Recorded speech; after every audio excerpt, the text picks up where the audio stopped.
What's going on, everybody? It's Matt, aka the Lumberjack Landlord. I wanted to hit you guys with something super important.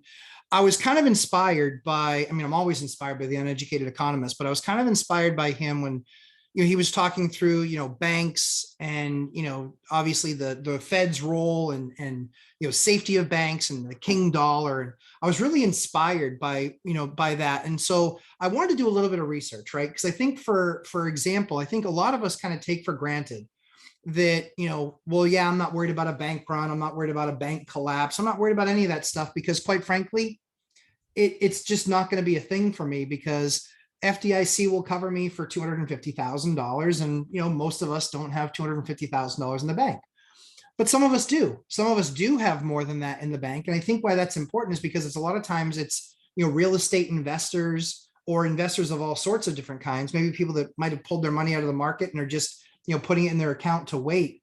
I think what's really interesting is that my understanding is that there was a law that was passed March of this year that actually it used to be different where an FDIC account, you could have your name on 4 different accounts with a bank and that each one of those accounts was covered up to $250,000.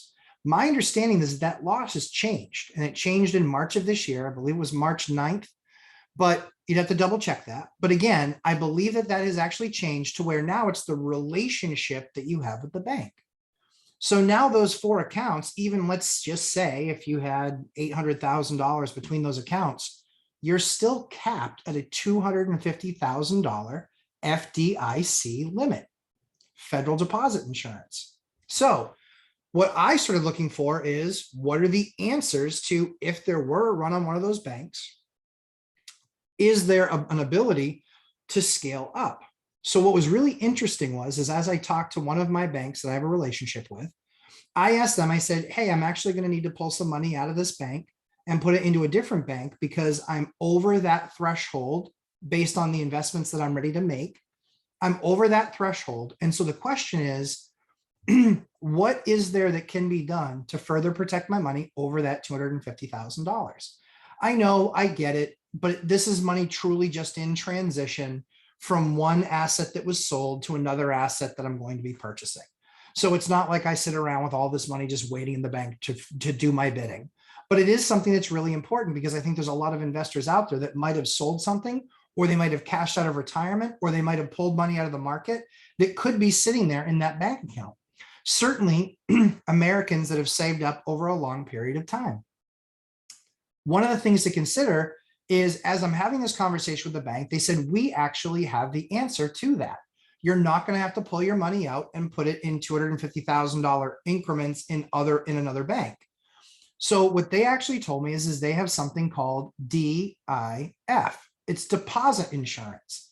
It's not the federal deposit insurance, but it's actually deposit insurance that they acquire that actually bridges the gap from FDIC, which is the $250,000 limit, that has no limit upward. So I was shocked. That was not something I was familiar with, not something I knew anything about. So if you put any credence into all of these videos that are being put out there about bank runs on banks like they've had in China, or banks collapsing, or the potential for, a bank to, all of a sudden be under regulatory investigation and that puts some sort of a clamp down on, with significant withdrawals. We've certainly seen it in the crypto world, right? Where they stop withdrawals. And so could that creep into the actual banking system? I don't know the answer to that. It certainly is possible if the recession goes as deep as some people think it does, or certainly if we get to the point of a depression. So one of the ways that I think that people, or one of the things that I think people need to continue to investigate is, all right, I can't have that kind of money in my mattress, but I do need to make sure that I at least have FDIC coverage, which is what typically a bank is going to do, which the limit is up to $250,000. And if you have money that is on top of that with that same bank, I think it's also very important to just do a little bit of research and ask if they are also DIF, Deposit Insurance Fund. Ask them if they have that. If they have that coverage, actually have them send you that qualification saying, we have this coverage, proof that we have this coverage, because that actually covers you, not up to the $250,000 because FDIC covers that, but let's just say you had another $100,000. it will actually cover you for that additional $100,000. If for any reason that bank were to all of a sudden have a run on it, become insolvent, if anything like that ever happened, you would actually be covered for your $250,000 through FDIC and the additional $100,000 through DIF. The last interesting point that I think that there is about DIF is that there's actually no limit to DIF. So if you had, let's say, $250,000 and you had that in 4 different accounts, so you had $1 million total, if they're only an FDIC insured bank and that bank collapses or has a run on it, you're only going to get your 250K back, even though you might have 4 different accounts.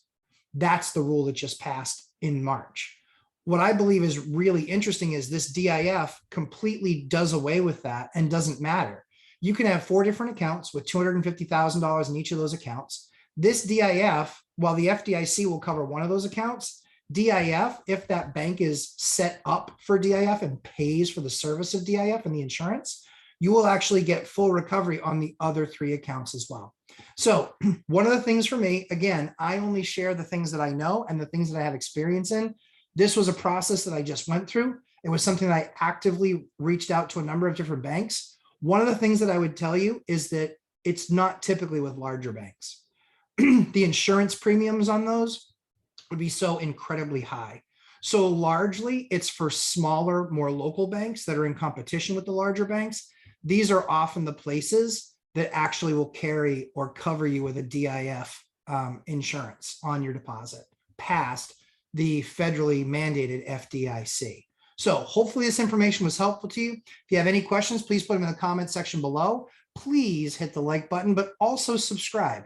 We try and bring crank content to you all the time, and we're always having amazing special guests. I'd like to thank Simon again from The Uneducated Economist. Absolutely amazing, pure fire video that he did with me last week. I know that over 2,000 people were able to watch that video and get value out of it because the comments were tremendous. So I just encourage you, watch that video and learn some amazing things that a non-classically trained economist is bringing to people on a daily basis. I think he does an amazing job. So again, like, subscribe. And again, if you have any questions, please put them in the comments below and I will make sure to answer them as best as I can. Thanks, everybody. Thanks so much. Have a great day.